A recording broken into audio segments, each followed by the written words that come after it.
Bagaimana solusinya ketika seorang anak terkena mental health karena terlalu terkekang gitu sama orang tuanya gitu tuh. Jadi terlalu khawatir orang tuanya sehingga anak itu tidak diperbolehkan untuk pergi kemana-mana, pergi berjauhan. Itu tuh bagaimana, sedangkan seorang anak itu membutuhkan lingkungan yang luas gitu, keperluan yang pergi yang gitu. Itu gimana solusinya, Ustaz? Makasih. Saya tadi di awal buat disclaimer bahwa mental problem ini jangan hanya jadi sebuah judgement. Oh, anak sekarang mah dikit-dikit mental, dikit-dikit mental. Saya nggak suka banget judgement. Makanya dalam dakwah saya tuh ada dua prinsip. No judgment, respect to other. Itu dua prinsip saya dalam dakwah. Saya berusaha serespect mungkin kepada siapapun. Nggak mau ngejudge orang. Kalau ada yang menurut saya nggak berkenan, saya akan lebih membicarakan terus substitusinya apa, gantinya apa gitu. Daripada kita hanya menghakimi. Makanya saya tadi bilang disclaimer bahwa mental problem ini bukan cuman masalah-masalah yang karena mentalnya lemah, anak sekarang gampang baper segala macam, bukan.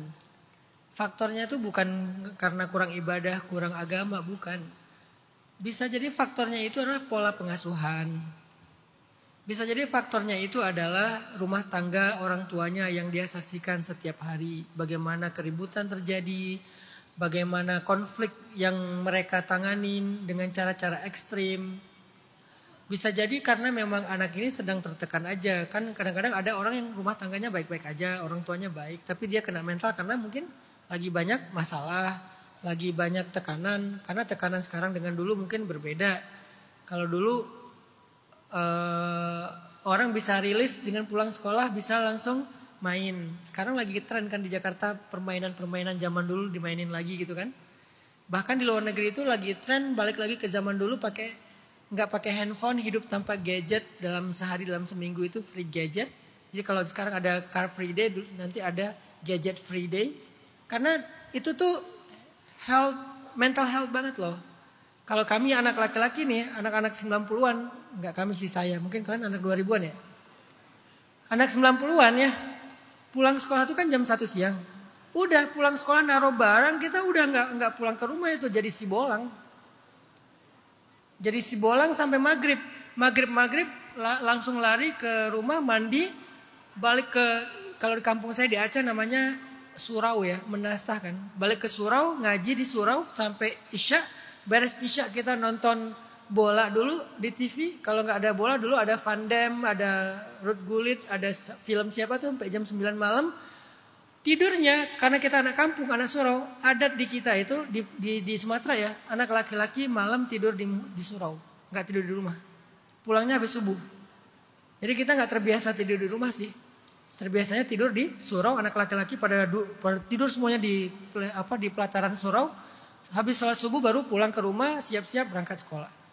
Jadi kehidupan kita itu imbang antara kebutuhan akademik sama explore dan pengalaman life experience-nya kita dapat. Sehingga kita ada tempat rilisnya lah ibaratnya. Kalau masih SD, pulang sekolah main bola. Hujan-hujan langsung main bola, cari kodok, lempar-lemparan kodok.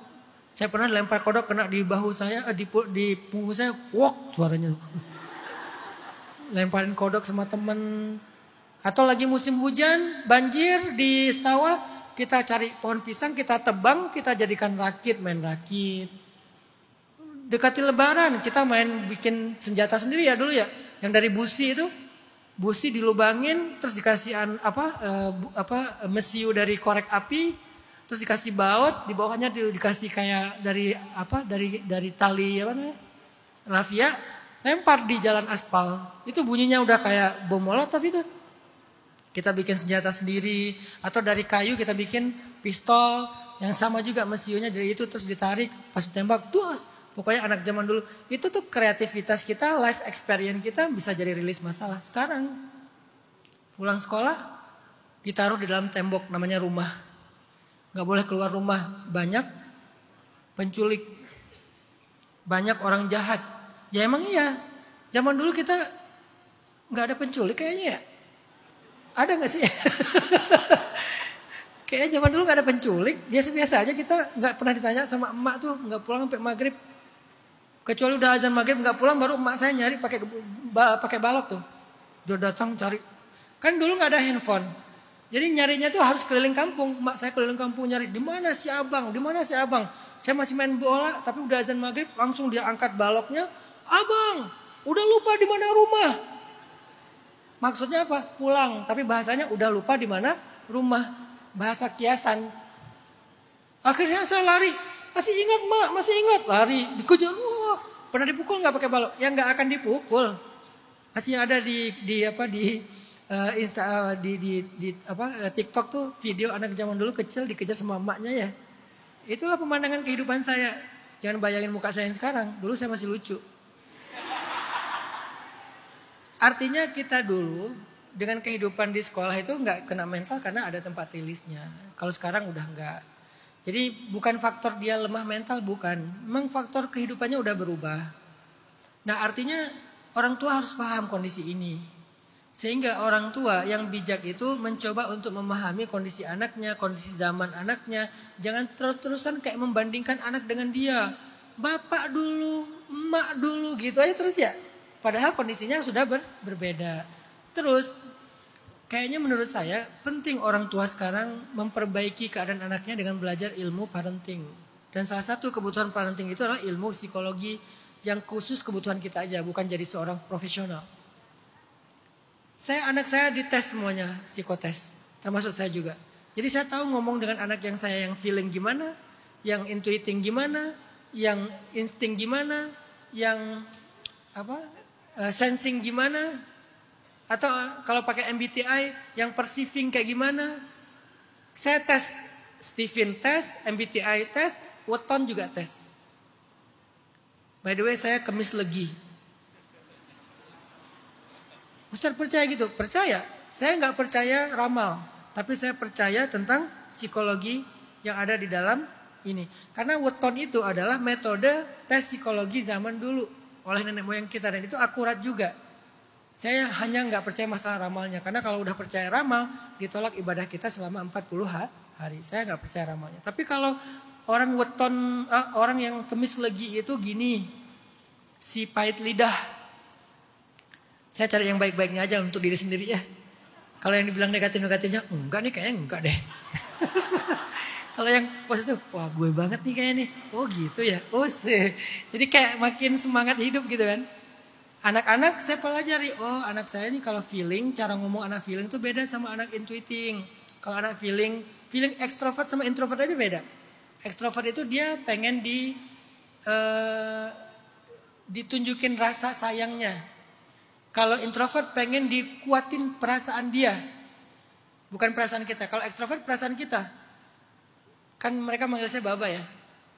Baba sedih kalau abang kayak gini. Perasaan kita nih. Akhirnya dia, oh ya udah. Tapi kalau yang introvert perasaan dia.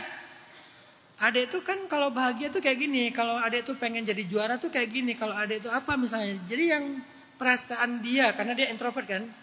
Kalau ekstrovert perasaan orang luarnya ke dia. Nah ini cara ngomongnya udah beda nih. Kalau anak sensing, anak saya juga ada yang sensing, ada yang insting. Kalau anak insting itu kan penengah banget tuh. Dia tuh kayak, bahkan saya anak sensing nggak perlu banyak bermasalah sih, karena dia justru yang menyelesaikan masalah sendiri.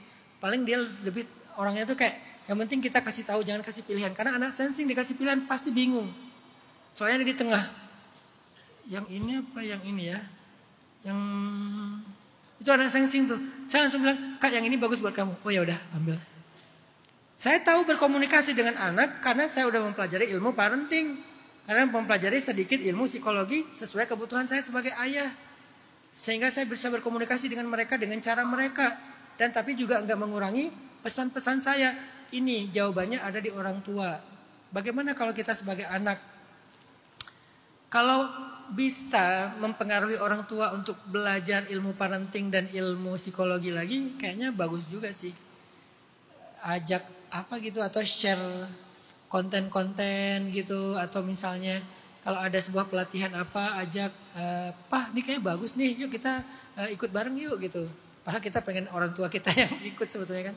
Atau diajak lewat ibunya, biar ibunya yang ngomong ke ayahnya untuk ikut program itu atau apalah.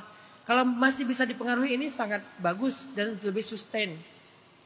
Kalau nggak bisa dipengaruhi, butuh juru damai di sini. Kadang juru damainya adalah ibu, kadang juru damainya ada ayah. Biasanya ada satu orang yang bertindak sebagai stabilizer. Kalau ayah yang lagi agak keras, ibu yang akan menstabilkan. Kalau ibunya yang lagi agak bawel, ayah yang akan menstabilkan. Biasanya suka ada yang menstabilkan kan. Kalau nggak kakak, kalau nggak saudara. Harusnya keluarga itu saling mendukung, jangan sendiri.